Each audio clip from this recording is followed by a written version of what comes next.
और जुर्म के चक्कर में केंद्रीय कर्मचारियों के समान महंगाई भत्ता देना होगा।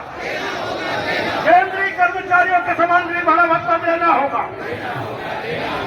साथियों, छत्तीसगढ़ कर्मचारी अधिकारी फेडरेशन के चरणबद्ध आंदोलन के तहत चौथे चरण में आज 22 तारीख से अनिश्चितकालीन आंदोलन पूरे छत्तीसगढ़ में 100% सफल है और आप मान के चलिए कि आपकी जीत होगी।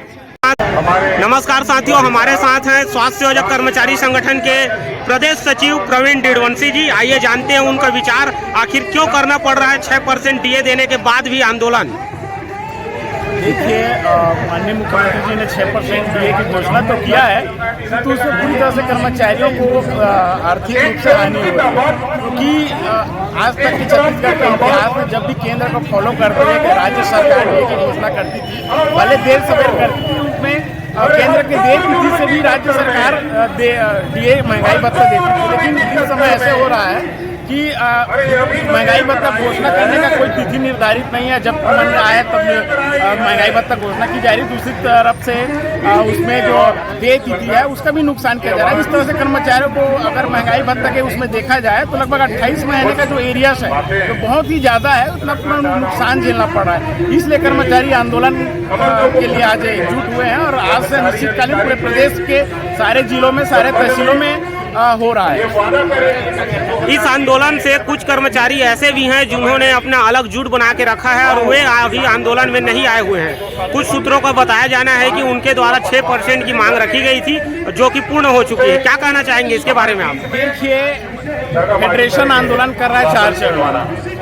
अगर फेडरेशन आंदोलन कर रहा है तो चर्चा के लिए फेडरेशन के पदाधिकारियों को बुलाया जाना चाहिए और फेडरेशन के पदाधिकारियों से चर्चा की जानी चाहिए।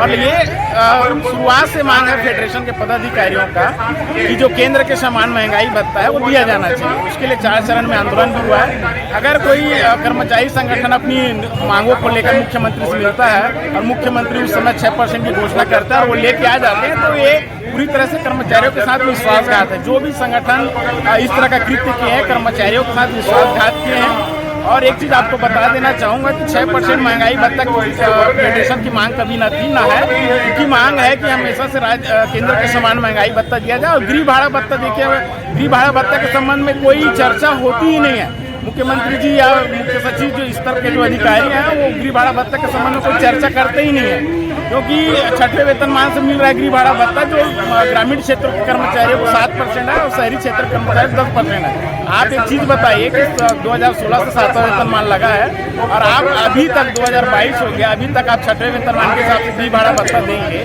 तो कर्मचारी किस हिसाब से करें? एक तो आप मुख्यालय में निवास करने का कर्मचारियों पर दबाव रहता है, ऊपर से जो 700, 800, 1000, 1100 रुपये गृह भाड़ा भत्ता मिलता है, उसमें आज की स्थिति में, आज की महंगाई में कहाँ मकान मिलेगा?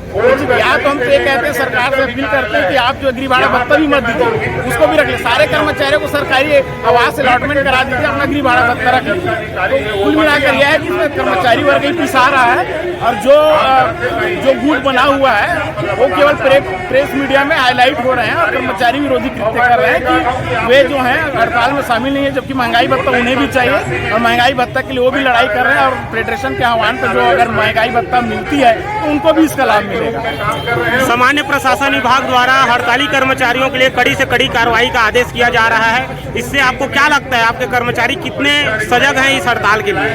देखिए, आंदोलन में इस तरह के आदेश जारी होता है, कर्मचारी किसी भी प्रकार से भयभीत नहीं है। और सामान्य प्रशासन विभाग ने जो आदेश जारी किया है, उनके आदेश को आप समझिए, जो जिस नियम कानून का वो हवाला दे रहे हैं कि बिना पूर्व सूचना के सामूहिक अवकाश में बिना पूर्व स्वीकृति के जाने की दशा में कार्रवाई की जाएगी। कि आज तक छत्तीसगढ़ के इतिहास हो, भारत के इतिहास हो, किसी भी आंदोलन में जाने के लिए पूर्व स्वीकृति आज तक नहीं मिली। अगर मैं सामान्य प्रशासन विभाग के अधिकारी से ही जानना चाहता हूँ कि पूर्व स्वीकृति करने की क्या प्रक्रिया, बताइए। कर्मचारी पूर्व स्वीकृति करा कर आंदोलन में जाएंगे? आप प्रक्रिया है ही नहीं जिस प्रक्रिया का आप हवाला दे रहे हो। पूरी तरह बोलते हो कि आप जो है बिना पूर्व स्वीकृति के नहीं जा सकते। आप वो प्रक्रिया बताइए, उसका पालन करेंगे। आज तक सूचना दिया गया है नियमानुसार और कर्मचारियों का अवकाश में में ही समायोजित किया गया हड़ताल अवधि का। कर्मचारियों का अवकाश का नुकसान होता है और सरकारी कर्मचारी जो है लक्ष्य के अनुरूप काम करते हैं, चाहे वो कल काम करे 2 दिन बाद काम करें, उनको अपना लक्ष्य पूरा करना रहता है। तो किसी भी प्रकार से सरकारी काम जो होता है बाधित होता है, इसमें सरकार की जिम्मेदारी बनती है, क्योंकि आपको पूर्व सूचना दिया गया है कि हम इन मांगों को लेकर चर्चा करना चाहते हैं, आंदोलन करना चाहते हैं, आप चर्चा नहीं करना चाहते। तो इस तरह से पूरी तरह से कर्मचारी विरोधी आप कृत्य कर रहे हैं। दूसरी तरफ आप बोल रहे हैं कि महंगाई भत्ता आप 6% पर्याप्त देती है। तो आप एक चीज बताइए, विधायक मंत्रियों का आपने 5 दिवसीय जब कर्मचारी आंदोलन कर रहे थे उस समय आपने मानदेय बढ़ाया, कितना % बढ़ाया है? आप खुद सोचिए, आप जो बढ़ाते हैं लगभग दुगुना कर रहे हैं और कर्मचारियों को 6% देकर आप बोलते हैं कि आप चुप बैठिए। आप एक तरफ उनके मंत्री बयान देते हैं कि मंत्रियों का इसलिए बढ़ाया गया क्योंकि वर्तमान में महंगाई दर बढ़ी हुई है।